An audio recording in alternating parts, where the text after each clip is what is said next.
Hello guys, I'm back. So the bread dough's been mixed, as you can see in there. Just going to turn that on the side. It will be quite sticky, and you will go, my hands, and your kids will enjoy it. But onto the side, floured surface. I'm lucky enough to have like a solid top, which is smooth, so that helps me because it replaces the marble you would need in the pastry. So on the surface, as you can see, it's really sticky, so a bit of flour just to help your hands more than anything. Okay, give it a little knead. It should be quite soft at this stage, should be quite pliable, soft and easy to use. Give it a little knead, like that. Okay, you're stretching and you're pulling back, and you're stretching and you're pulling back, and you're stretching and pulling back. That's it, you don't have to do a lot because the machine's done most of the work for you. Shape it. Okay. And we're going to make, like I said earlier, we're going to make batch rolls today. So what I'm going to do, just wash my hands.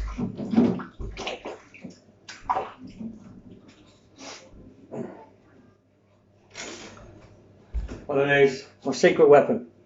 A friend of mine, Jamie Mountford, now at the TLC, trained me to have one of these on me.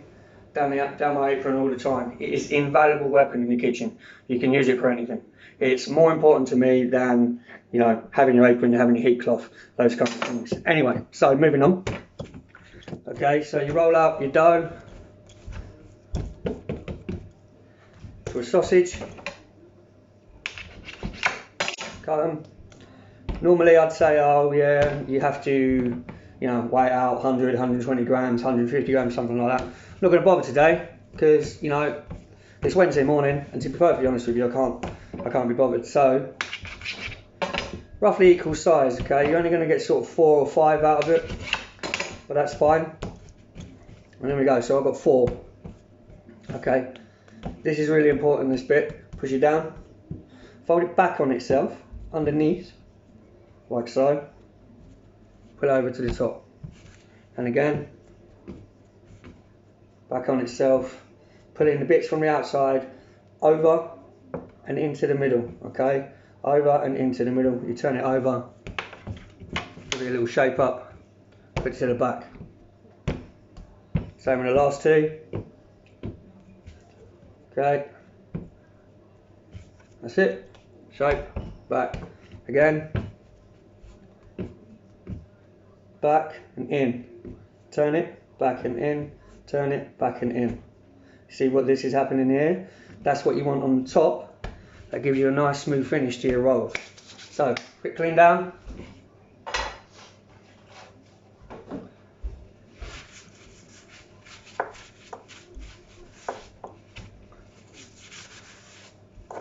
It's important at this stage to understand that you need to leave your dough to rest a little bit. You create all those gluten strands.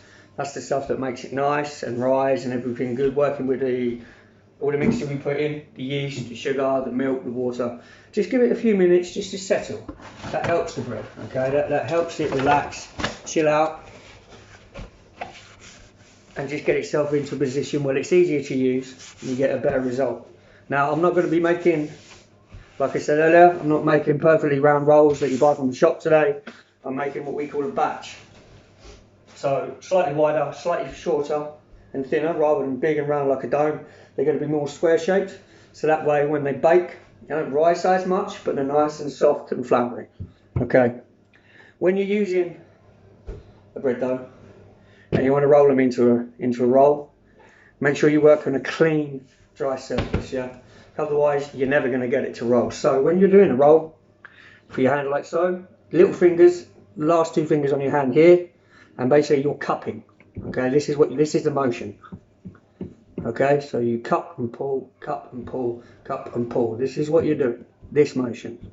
The bread will get sticky, that's absolutely normal, that's the gluten. Okay, so if you need a little bit of flour on your hands, just a little bit, just to stop it sticking.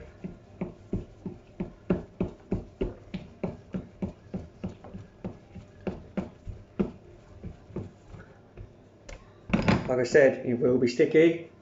A little tiny bit of flour.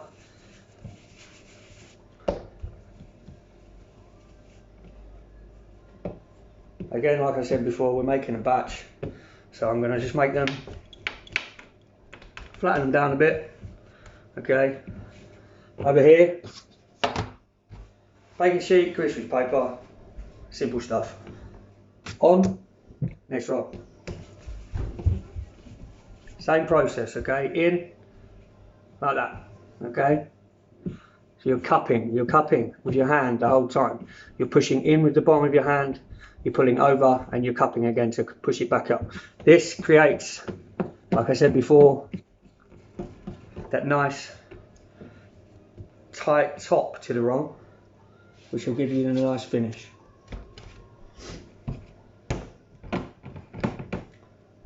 Just get those finished now.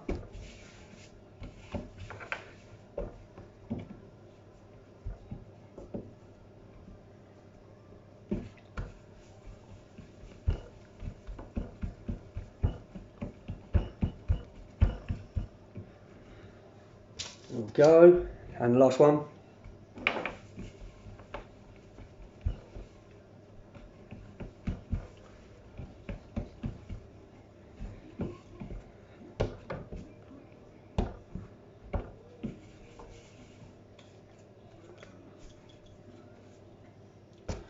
On there.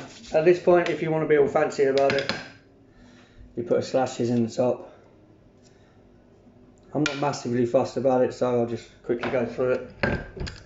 Flour out of the way. We need to let them rise now for about half an hour. Okay, so what I'll do, I'll come back when they're risen. We'll get them in the oven. Oh, oven. 180 degrees, something like that. Bang in the oven. 15-20 minutes, they're done. See you later.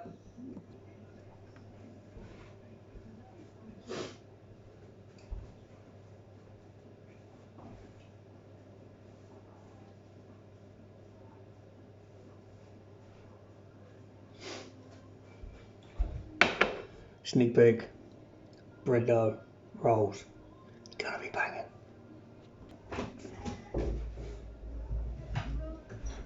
Welcome back, guys. How you doing? Back in the quarantine kitchen, Elm Bungalow. So here I've got the bread rolls I made earlier. We're doing a milk batch today, so it's got milk inside as well. As you can see, they're nice and improved. Top tip for making your rolls or your bread not crusty. Personally, I like crusty rolls, but not everyone does. So if you're cooking for kids and they got wobbly teeth or they're losing their teeth because they've got big teeth coming through, top tip, put milk in your dough and give it a double brush all over the top before you put it in the oven. Also, you want it sort of medium shelf in the oven, middle shelf in the oven, if you want your rolls to be nice and soft and not to rise up too much. More heat equals more puff, equals bigger, taller, more rounded rolls with a crusty top. Lower heat, lower placing means softer, not as big or not as tall rolls. Okay, so we double milked them all. They go in the oven now for about 15-16 minutes, maybe 20. I'll put them in and oh, they're going to be so good. Alright, so they're in, and when they come out, we'll rip one apart and have a look in a bit. Alright guys, back again. So, as you can see, I've got the bread out of the oven. Nice rolls. There you go. Lovely. When you get your bread out of the oven, if you want the crust to be soft, it's a really good idea that while they're still hot, give them a little brush of milk. Alright, that soaks into it, softens the crust. Yeah, I know we're doing a milk loaf, so they will go soft anyway eventually. This just helps it. It enriches it. It makes it nicer. It just adds to the whole soft loveliness. As you can see, the steam coming off. Lovely, lovely, lovely. So, that's the bread. Let's have a look.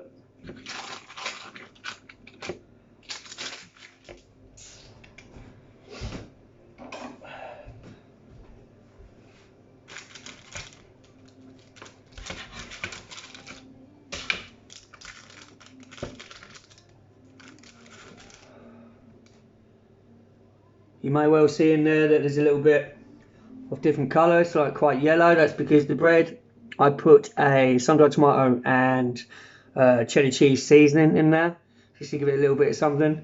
You can buy them in supermarkets, anything like that. But look at that.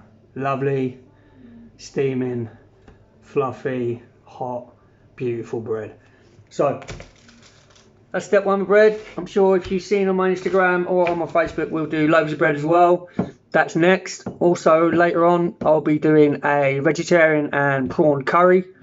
So check out my Instagram, Quarantine Kitchen 38. Check out my Facebook, Quarantine Kitchen. And of course, I'll see you soon here at Elm Bungalow, the home of Quarantine Kitchen. And remember guys, stay frosty.